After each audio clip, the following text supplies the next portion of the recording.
Hello, I'm Dr. Angie McCartney. And I'm Ruth McCartney. Welcome to TeaFlix, where each episode's intimate conversation features a fascinating guest across the spectrum of Beatles world, pop culture, Grammy winners, the music industry, chefs, producers, music stars, actors, and more.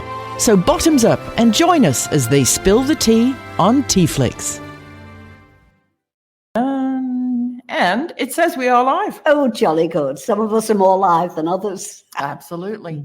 So, Mark, can you refresh your page upstairs in the cockpit? And hopefully, yep, there we go. You are on. Absolutely. Well, we are absolutely, I would say in California, thrilled, but I'm dead chuffed that our friend Roag Best is our guest today.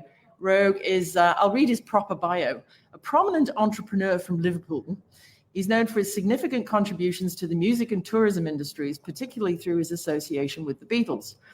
Born on July 21st, 1900 and frozen to death, Roag is the half-brother of Pete Best, the original drummer for the Beatles, the son of Mona Best, a key figure in the early days that we'll hear all about, and father Neil Aspinall, the Beatles' original road manager, and then who became CEO of Apple Records. So he was born into this incredible family, all a bit... how should we say politely, mad, and but making great stuff out of it. And he's also the very proud father of Leanne Best, a Broadway and Hollywood actress. And without further ado, the crowd goes wild. And here, live from Liverpool, is Mr. Roag Best. Hello, good morning. Hello, ladies. Hi, darling. How are you? I'm good, really good. Been looking forward to doing this. Lots of positive feedback from when it was announced. Yeah. People were very happy that I was going to be talking to you girls. So I'm looking forward to it now. Yeah. That's great. Okay. Well, I think the big breaking announcement we want to get to first, of course, is that just yesterday, see what I did there? You're now a hotelier. As of August 1st, the Casbah Suites will be open for business. Oh, yeah. Yeah, we started the project three and a half years ago. We started the project, and very, very naughty of us. We started during COVID, so while everyone else was locked up and staying out the way and doing what they should, we, being true Scousers, all went, we're going to totally ignore that and go and make a hotel. So we started during COVID, and we didn't expect it to take as long as it did, but we also didn't foresee the numerous problems that we had. And then once you start hitting problems, as you girls know, it starts eating away at your cash. And there was at one point during the project where we were just like, oh no. And I said to my wonderful wife, I was in the kitchen, head and hands, and she came in and went, everything okay? And I went, no. I'm on the verge of running out of money. And she went, you're joking? And I went, I'm on the verge of running out of money. I said, this is just eating through everything that we've got. And she said, what are you going to do? And I said, I don't know. And she said, well, do what you always do. I said, what do I always do? And she said, you always think outside the box. She went, I'm just going to put the kettle on. yeah, put the kettle on. Put the kettle on. I'm leaving, she said. No. So what did you do? Well, I did do the thinking outside the box, and I woke up the next morning and said, I think I've got this. I won't tell you how I did it because it was quite a good entrepreneurial idea. There's a word for you. Yes. And But an idea came to me, and I thought I'll give that a go. And I raised a ridiculous amount of money in about 4 weeks, and went, right, we're in a position to carry on now. Right. And we did carry on. And then, of course, everything opened up. Our museum was able to open up again. The Casbah was able to open up again. We were able to do live performances again.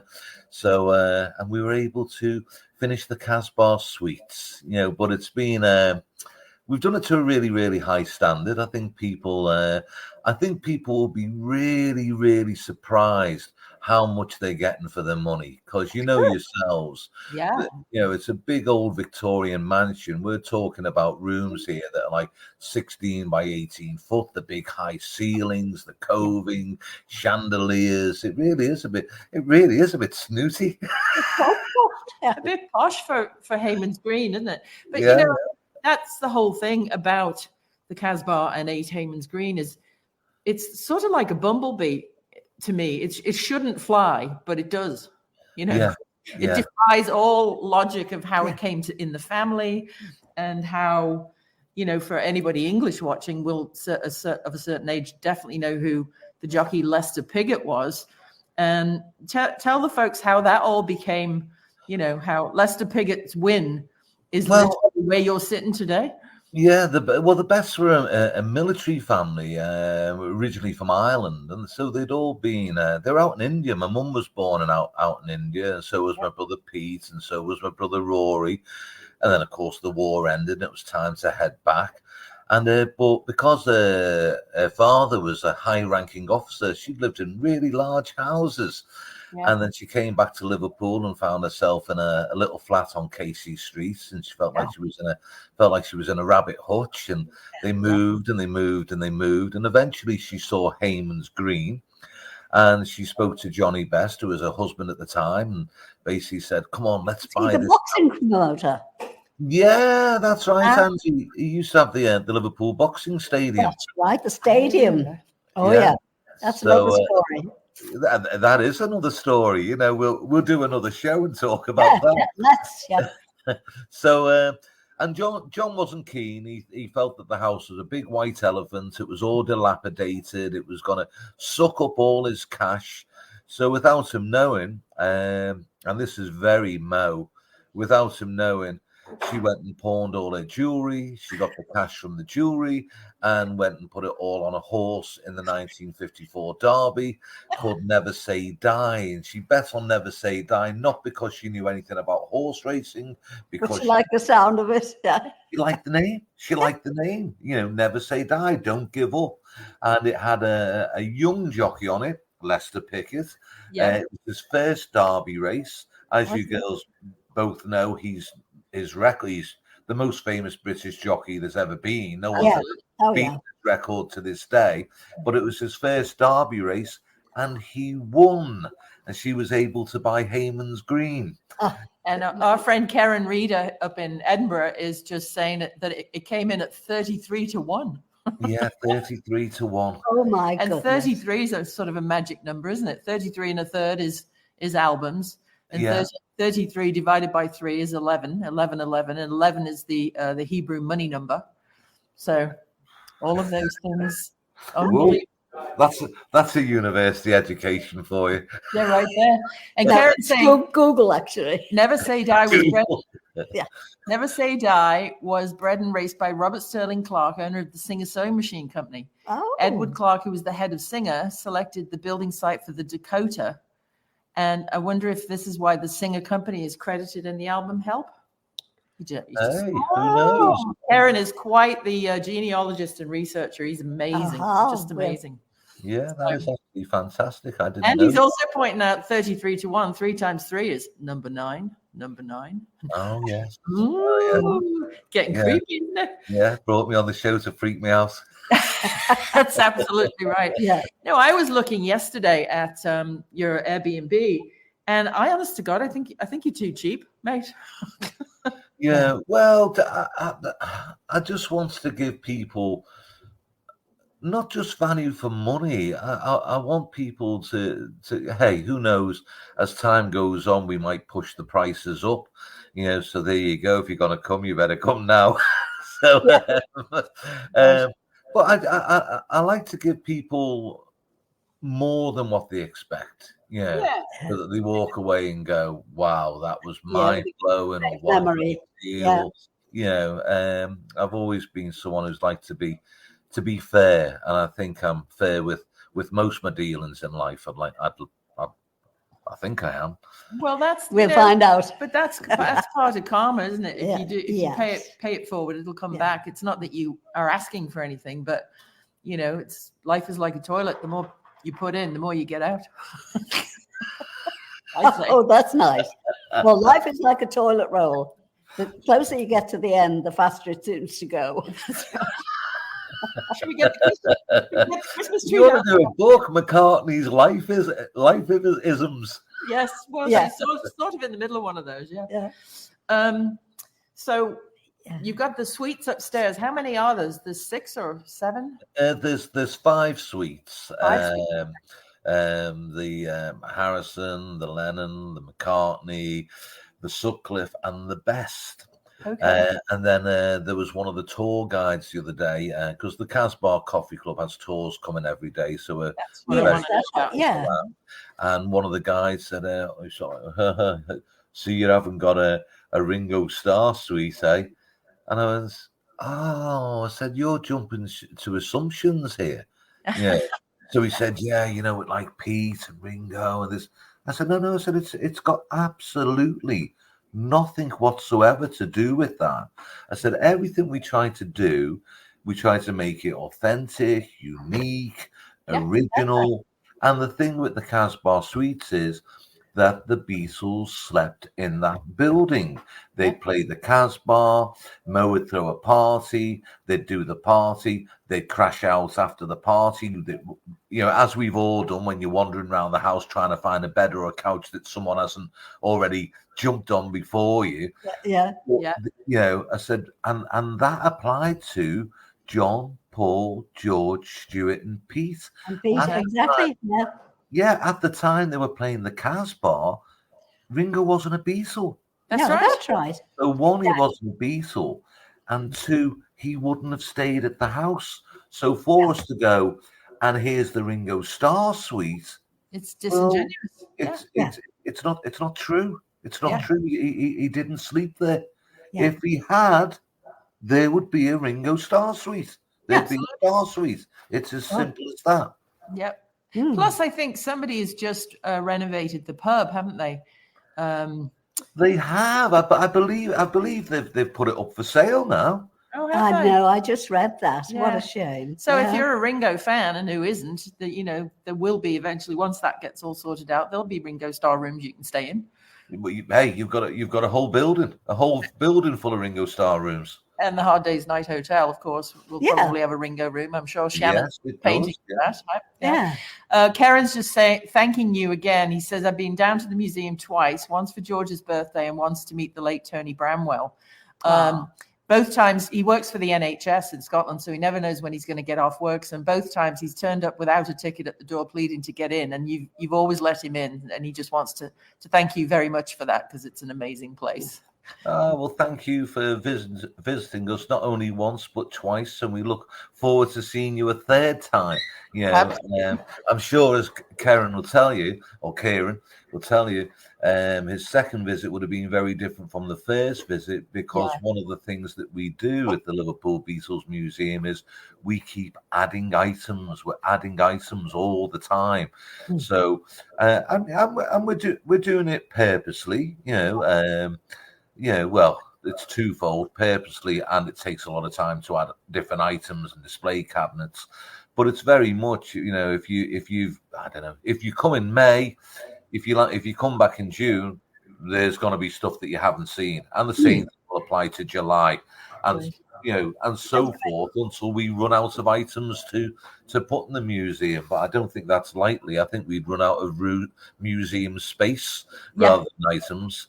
Well, Angie's only small, and she's a bit of a fossil. So if you need to display our Ange, she wouldn't take up much room. Yeah, well, if you could do some measurements for me and send them over. Well, it used to be 4'11.5". Now it's 4'10". I'm 4'10". I've shrunk. I haven't shrunk this way, only that way. Oh my God!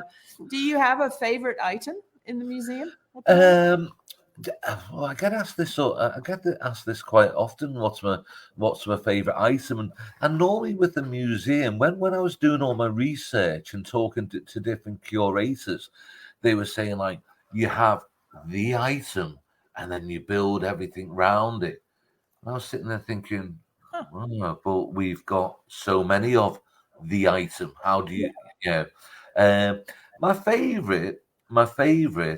And it's not in the museum. My favorite item was the original Casbah Coffee Club sign.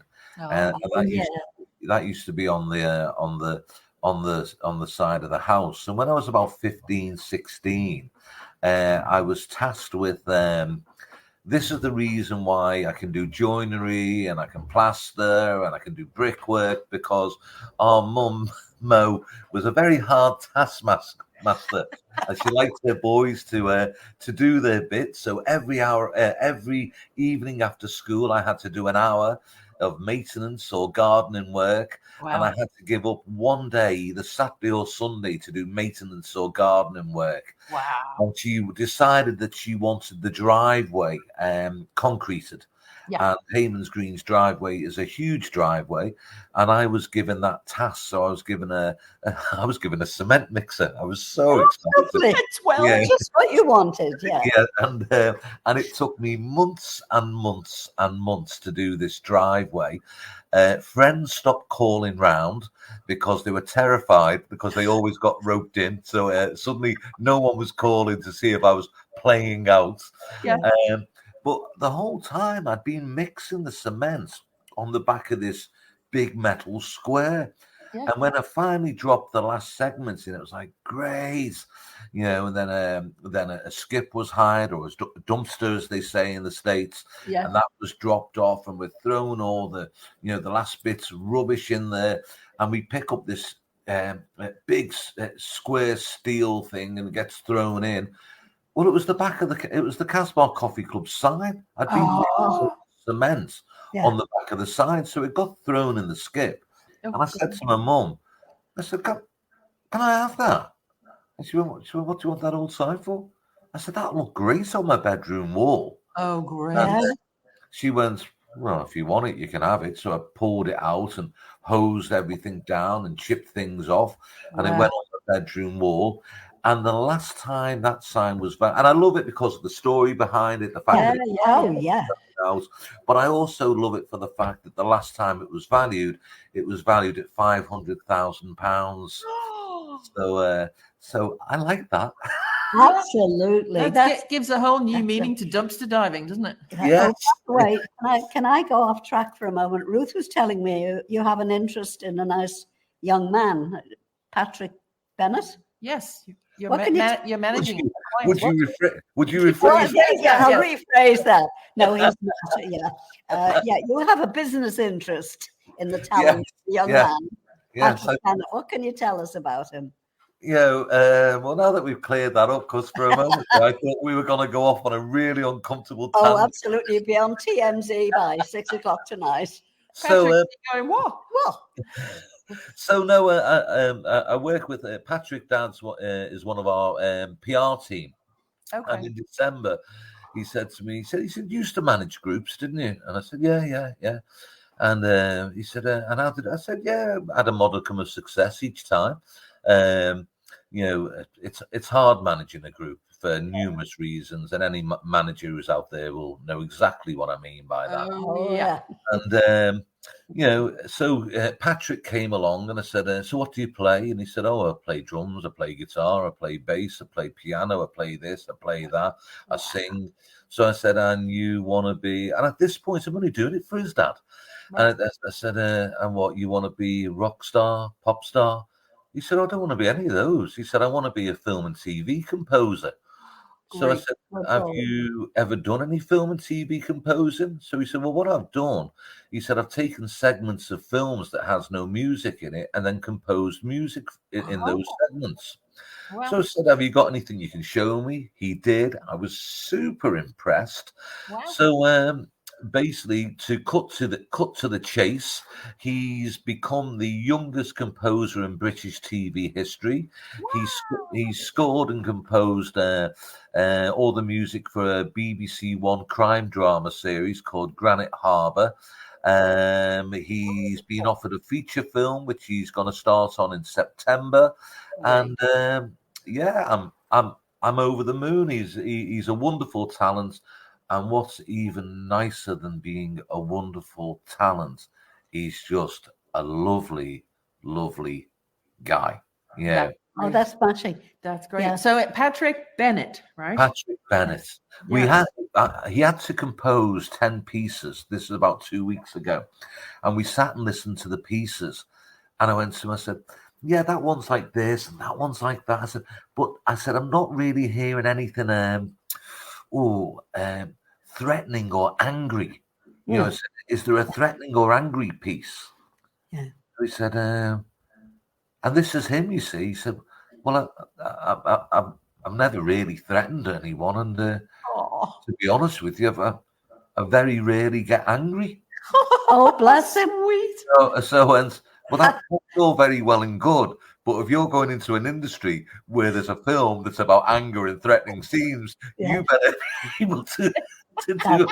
Yes. So he did. It took him longer than usual, but he did. That's great. Okay. Our friend Charlie Walsh in Florida is obviously saying that fascinating stories as you are a fascinating man. Did you ever meet Louise Harrison? Charlie and Louise were very close. I met Louise on a couple of occasions. The first time was a festival that we went out to do. Yeah. And when someone goes, "Hey, where did you play? What was it like? What's your I don't remember. It's a blur. Remember. I remember the really good shows, and I remember the really bad ones. I Yeah. don't remember the ones in between. Yeah. Okay. I know I met her at a festival, and I had dinner with her, and she was absolutely lovely. And then it was a few years after that, she came to Liverpool, and she did something at the Matthew Street Gallery, which has since gone, at the Matthew Street Gallery. And I saw her there as well. And there was a third time, and I can't think where the third time. Did she have a house that she was like letting out, like a Beatles themed house? She had a place in that she was involved with where George came and stayed in Benton, Illinois. That's it, Benton, Illinois. I met her out there as well. We did a show there. That's the other one. Because Charlie was very, very close to Louise for the last dozen or so years of her life and took really good care of her and used to go visit her and everything.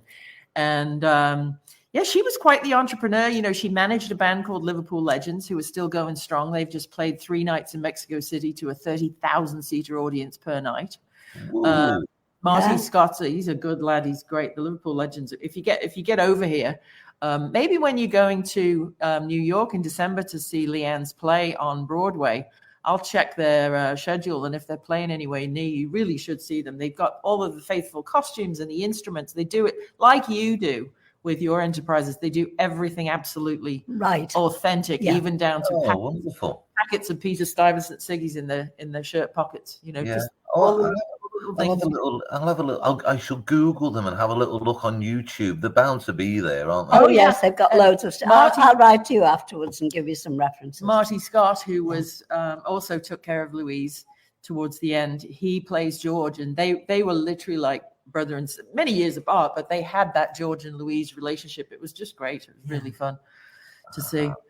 So how do you go about? Do people come with the museum? Do they say, "Hey, I've got this artifact. Do you want to borrow it for 3 months?" Or do things just come to you, or do you have a team of people that goes and researches them? A lot of people approach us with items. We do research the item to make sure it is what it is.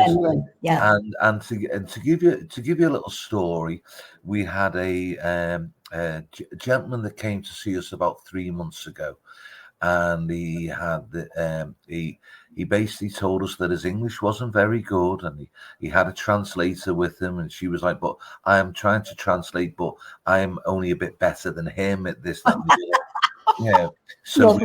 So we had to do this link to his translator in New York, and he's talking to the translator, and then she's talking to us. We're going backwards and forwards, and he brought this portfolio with the collection in. He was showing us, and I was thinking, this is unbelievable. So I said, "So what's this? What do you want to do with this amazing collection?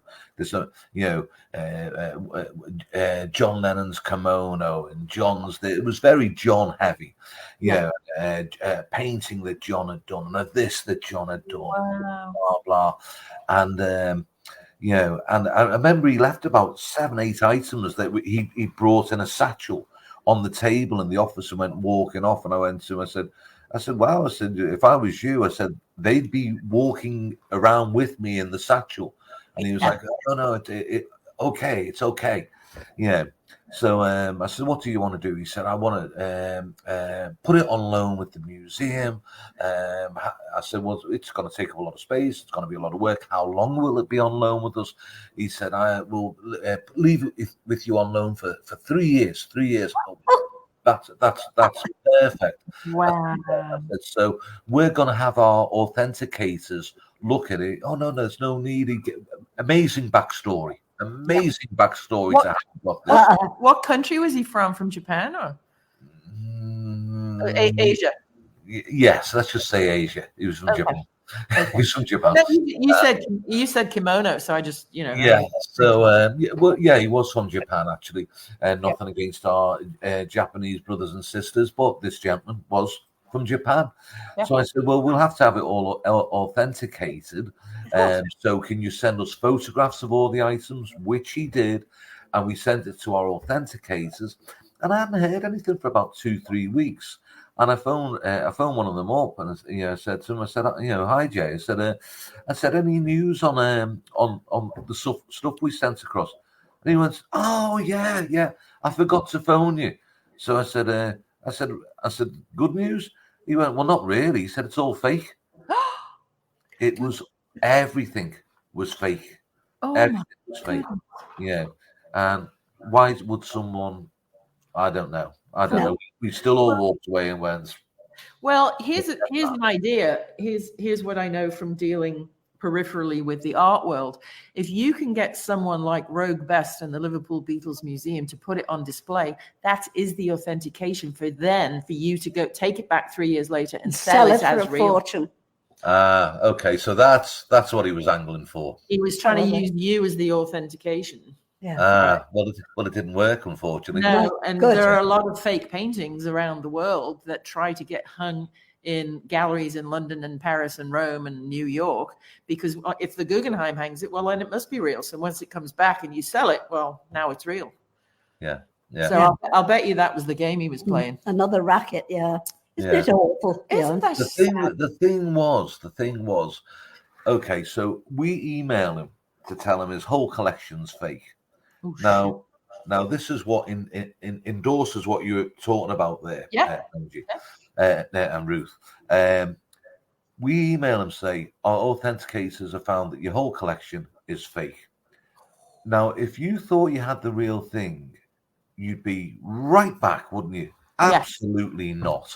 Don't know who you've used for this. They don't know what they're talking about, etc., etc. Yeah. There was no response whatsoever. Wow. No response. That should prove probably what he was trying to do, because it's the oldest trick in the art game, the painting game. Yeah. Well, it was hanging at the Broad in Beverly Hills. It must be real. Yeah, it must be real. It must be real. Good God. Well, thank God you've got good authenticators. Yeah. There's 3 guys that we use, and they really are. They know their stuff. Yeah, they really know the stuff. Yeah, there's certainly a lot of fake stuff floating around. That's for dang sure. And there's also a lot of stuff that's, just in the knickknacks and souvenir game. Unless it's authenticated by Apple, and you will know this from years of talking to Neil, to your dad, the knockoffs are just unbelievable. Unless it's Apple sanctioned, it's not real. I mean, it's real physical. You can hold a plate or a John cup and saucer in your hand, but if it's a knockoff made in the middle of nowhere, then it's not real. It's just bootleg crap, isn't it? Yeah. But where there's muck, there's money, right? That's right. People will try it. They'll definitely try it on. So going back to authentic items, Ange had a question. Oh yes, tell us about your grandfather's war medals and the Sergeant Pepper story. Oh yeah, well, with Sergeant Pepper, when they were doing obviously Sergeant Pepper, and they're doing this whole concept album, and they've decided that they're doing the uniforms and etc. etc.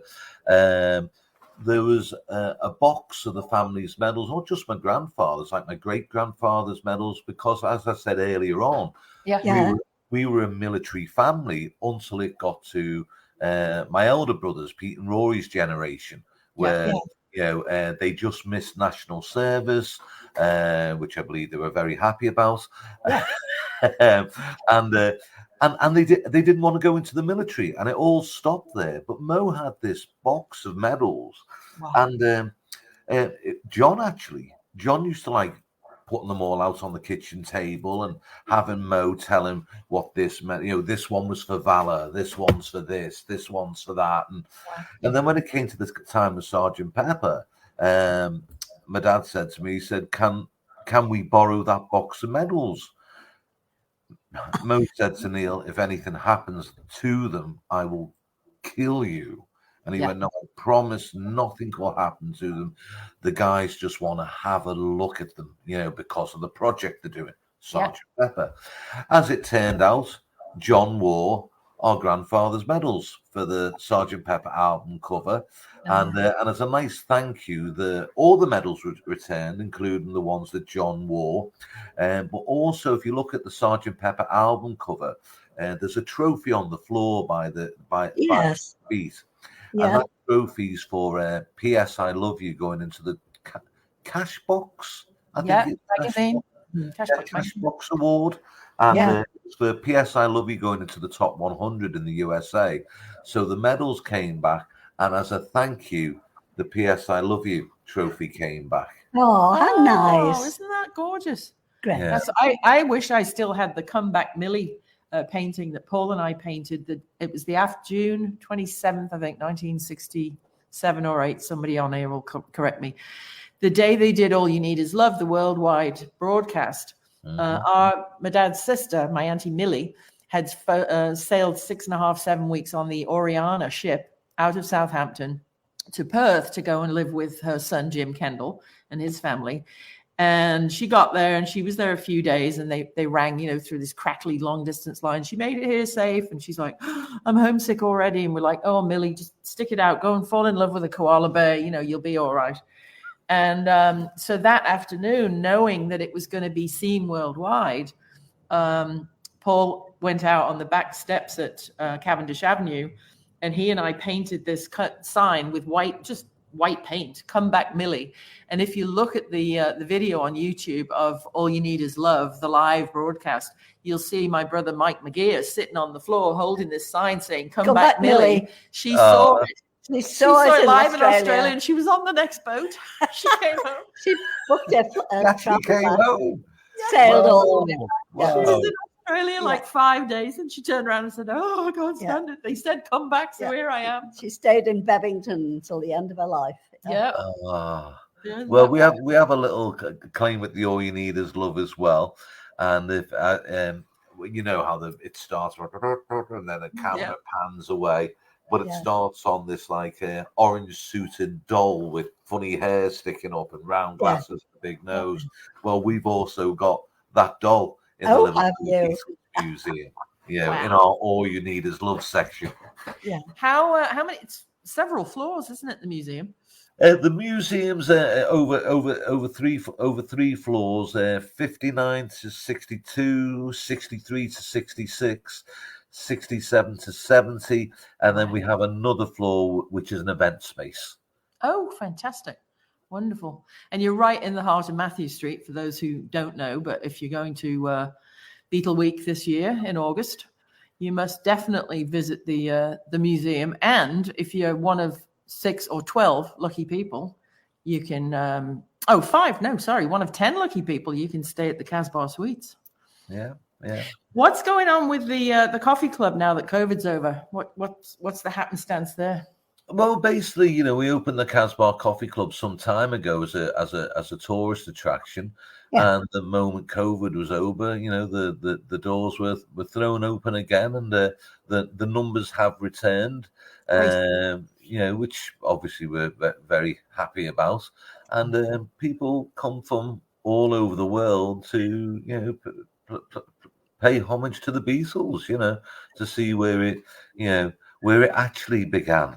The real birthplace. That's the right. real birthplace prior to the cab. And I always say this: there is no gripe. It's not a competition. No. But when it's like where it all began, well, it began at the Casbah. Absolutely, yeah. But No doubt. the cavern was very much needed to be that springboard to the next level. It was very much the springboard. Yeah. Yeah, no, absolutely. And there was the Jack too, the old Jacaranda. Jacaranda, yeah, that's going again now as a venue. Is it really? Is it? That's great. Yeah, yeah. Angie's got a book out called Angie McCartney's Liverpool Limericks and Other Random Irish Haikus. And there's a whole list of all of, there's a whole list of all of the places. I'm going to have to rewrite the Jacaranda one because I think I imply in my limerick about it, it's no more. That's the great thing about Amazon on demand, however. You can change the manuscript, upload it, and the next one somebody orders, print on demand, that's the new book. So you can just keep updating it. But you are also an author too, aren't you? With Pete and Rory, you wrote this fantastic book, The True Beginnings. How did the whole book project come about? How did True Beginnings come about? Because it was all different things that led to another thing. True Beginnings came out. Oh yeah, it was all around the leading up to and around the time of and just following anthology. You know, and it's here we go. Here's anthology, the A to Z of Beatles. Well, you know, God bless you, lads, but it wasn't the A to Z of Beatles. It was the B to Z. You left the A out. So True Beginnings was the A. Yes. So and then from True Beginnings, we a documentary deal was struck from that. Again, as anthology came out, the A to Z. No, you're the B to Z. We're going to give you the A. So and then, which we weren't expecting to happen, Pete's story got signed for a film deal. Yes. And then with one thing and another, that didn't happen. Then it got signed again. And then with one thing and another, that didn't happen. And then it got signed again. So 3 times. And I said to Pete, I said, you know what? I said, we don't want this film to get made. We can make a fortune just getting it signed over and over and over again. Yeah, please don't make it. Just keep selling the rights. Whatever you do, don't make the film. Don't mention the war. Yeah. God in heaven, that is wild. So that's what actually led the 3 brothers to write The True Beginnings, right? Yeah. And we did a lot of interviews at that time, and we've built up a wonderful archive. And a lot of the stuff that when I wrote that book, and we gave it to the publishers, and they came back and went, when I got my deal, they said, just write it, just put it all down. So I wrote it and I gave it to them. They came back and said, there's too much. Typical.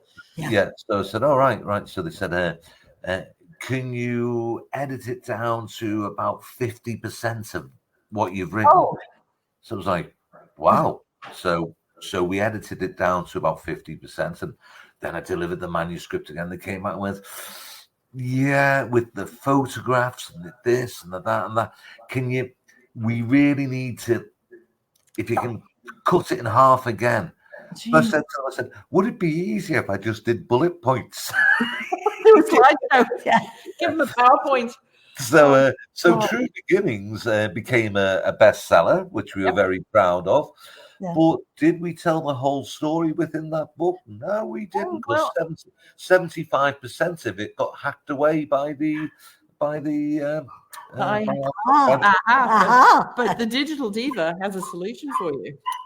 For Angie's last 4 books out of her 7, we have had the same problem, and I'm going to go I'll show you the picture of Pete in There Are Faces I Remember, which is her latest tome. And so we had the same exact problem. Yeah, too much information. Because we have 168 people that Ange talks about that she's met in and around the Beatles throughout her life. Shannon did this incredible cover. And there were just too many people for pages. And the weight of this book it already weighs 6.5 pounds.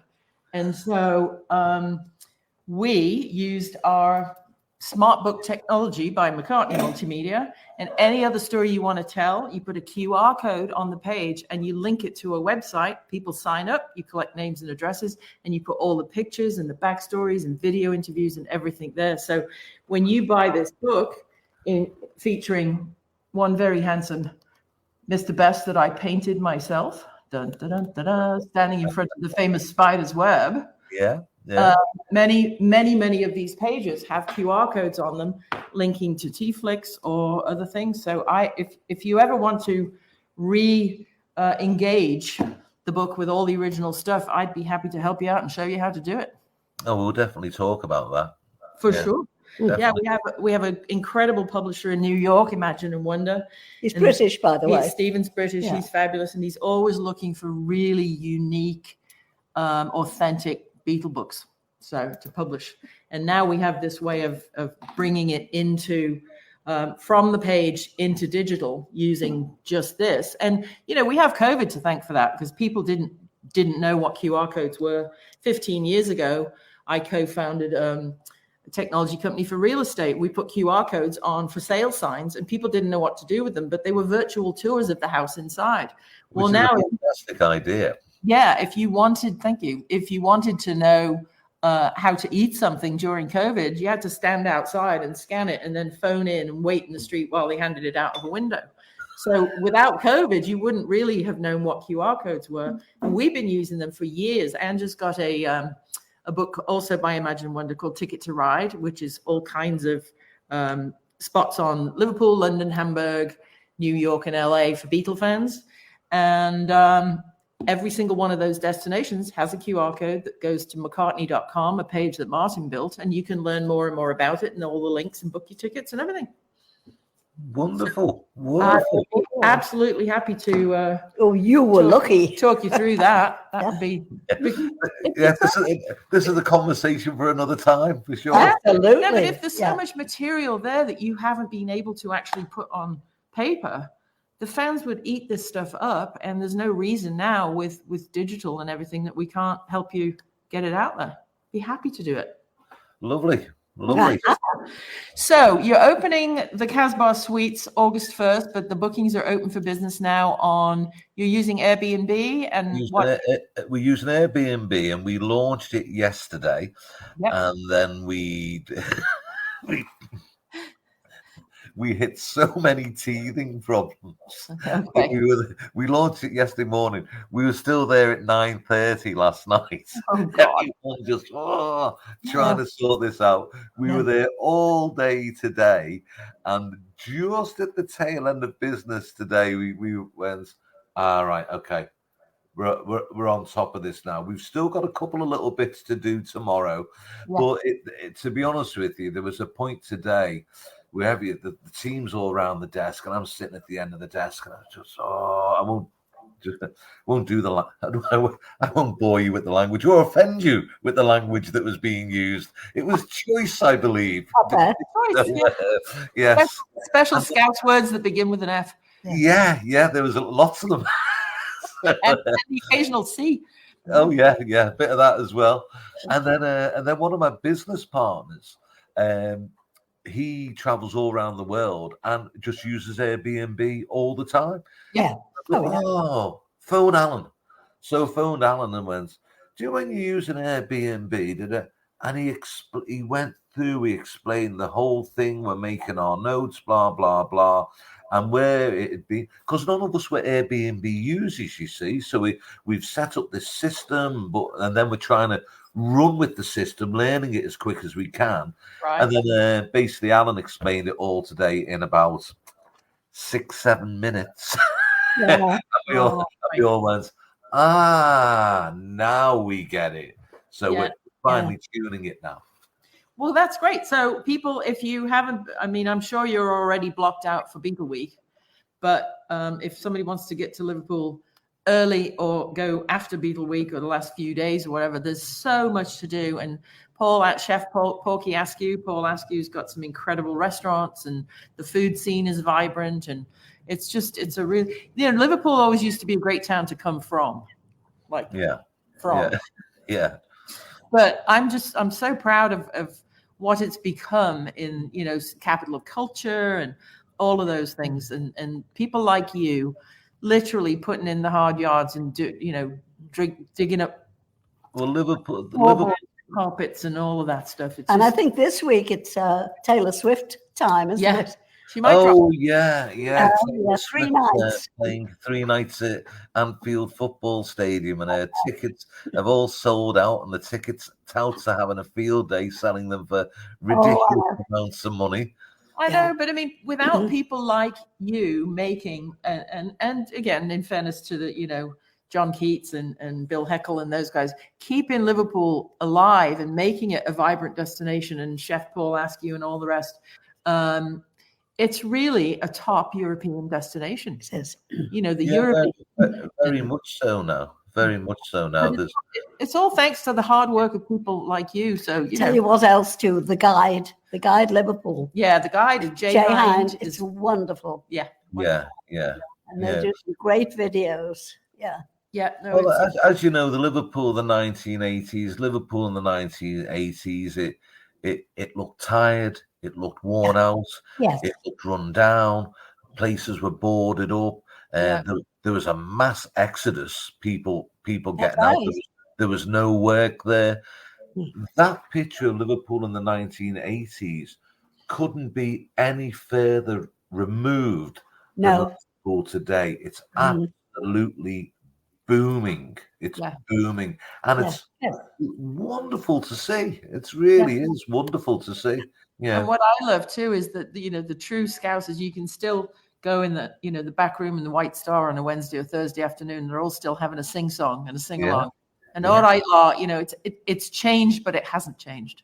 Yeah. That's the charm to me of Liverpool. When people say to Angie, "Oh, I bought your ticket to ride book," and we go, "Where shall I go?" I'm just like, everywhere, anywhere. Ask anybody anything. Well, it's funny you mentioning the White Star, because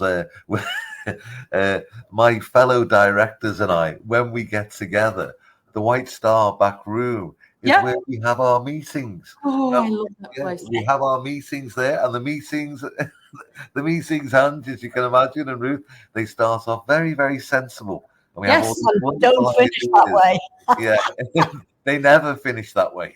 No. Well, the White Star was a favorite of my dad's, of Jimmy Max, and when it was Martin, my husband, loves the White Star. When it was market day, I don't remember what day market day was in Liverpool. I think it was a Wednesday. Frida Kelly would know. Anyway, so she would get off, her office job, and my dad would come into town from the Cotton Exchange, from Hanna's or whatever, and he would come into town to the fish market or some, get a piece of meat for tea. St. John's Market. St. John's Market, yeah. And he'd meet Frida sometimes, and he actually taught her how to, which sherry to order and how to hold a glass of wine and all that, because she was only 17 or 18 or something. Yeah. And so, she was obviously in and around Nems and Brian and the Cavan and the boys and what have you. And if my dad would come down into town, he'd go, and if the Beatles were playing a lunchtime session, he'd go and check on Paul and make sure he wasn't looking too greasy. He used to say things like, "Have you moved your bowels, son? You look a bit pasty." How are your bowels? Or Dad? Dad, I'm a Beatles. I'm in a group, know. And so they would bump into each other, and the White Star is always where they would go. My dad would have a Bell's, a neat Bell's whiskey, and he'd buy Frida a little sherry or something, and that was really where they got to know each other. So the White Star holds a lot of love for me. Well, as I said, it's one of our, when we're in the city centre, it's the White Star that we head for. And it's again very authentic. It's very like how it was back in the day. If you're listening to this, folks, and you get to Liverpool and you go to the White Star, and this isn't something that you're going to hear every day, check out the radiators. The White Star has the most amazing looking radiators. They're absolutely gorgeous. They're like pieces of art. They're almost equal to the men's bogs in the, I was just going to say the men's toilets in the Philharmonic. How do I know that? Yeah, they've announced recently that ladies can go into the gents' toilets at the Philharmonic to have a look at the toilets, because they've been missing out on it all these years. Oh, how that's funny. Wild. Yeah, if you actually Google men's toilets Philharmonic pub Liverpool, there's just a massive pink marble comes up. It's incredible. It's just, I think they're the best bogs in town, to be honest. Except Elizabeth is asking, don't you have one of John Lennon's loo pots? Does she mean potties? Toilet. Toilet. Yeah, toilet. Which You got that one with the blue flowers on it? yes, that's the one. Yeah. Yes, we do have one of John's toilets. It was his ensuite toilet, and that's in the Liverpool Beatles Museum. That was an item that a gentleman had, and he said, listen, he said, I've just had it in a box sitting in my house for years. He said, I'm not going to plumb it in, and I'd like to put it on permanent loan. I don't know how long permanent loan is. I don't think it'll be permanent, but it'll be a long time. To the museum, and we're all sitting there thinking, really, does anyone really want to see John Lennon's personal absolutely toilet? And it just so happens that they do. No, good idea, Elizabeth. She's saying we need to have a Liverpool toilet party. So we start at the museum, visit Johnny's part, and then all go over to the Philharmonic and take pictures of the men's. A toilet tour. Well, you know what we could call it? What? Liverpool Lou. Boom. Hey, we're on a roll. We're on a roll. We are. So as our regular viewers will know, we have, with Madam having her limerick book out, when we have a special guest, we always have a limerick at the end to honor you, and I'll email you this afterwards. Get me readers on. So tell people where, before we do the limerick, tell people where they get the best website or Facebook page to find you. Well, come to PeteBest.com or LiverpoolBeatlesMuseum.com. Okay, fantastic. Well, that's scrolling across the bottom. So if you watch that back, if you were late or you just want to see it again, those things are scrolling across the bottom. So are you ready for your Liverpool limerick, our Roag? Are you sitting comfortably? Yeah, don't let me down, girls. I'm really excited about this. Vincent's into it, mate.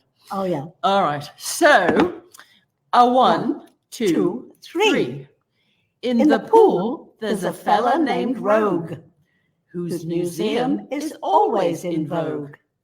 With collections so vast, from the Fab Five's great past, if you can decipher Scouse Roag.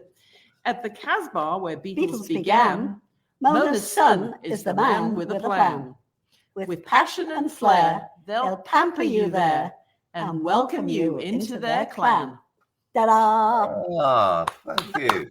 I love that. Thank There you. you go. Absolutely. Well, thank you. I know how crazy busy you are, and thank you so much for spending the time with us. We will share this on our YouTube channel, and Martin will put it on front and center on McCartney.com. And I will send you also the link if you want to share that. Yes, I will for sure.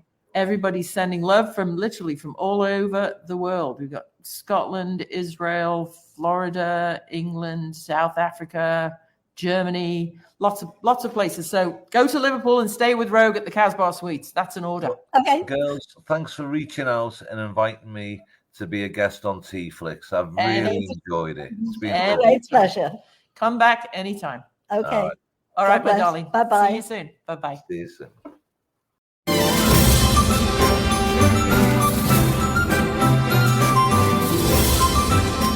Thanks for tuning in to TeaFlix, and check out Dr. Angie's books, Organic Teas and CBD at mrsmccartneysteas.com. Toodle pip.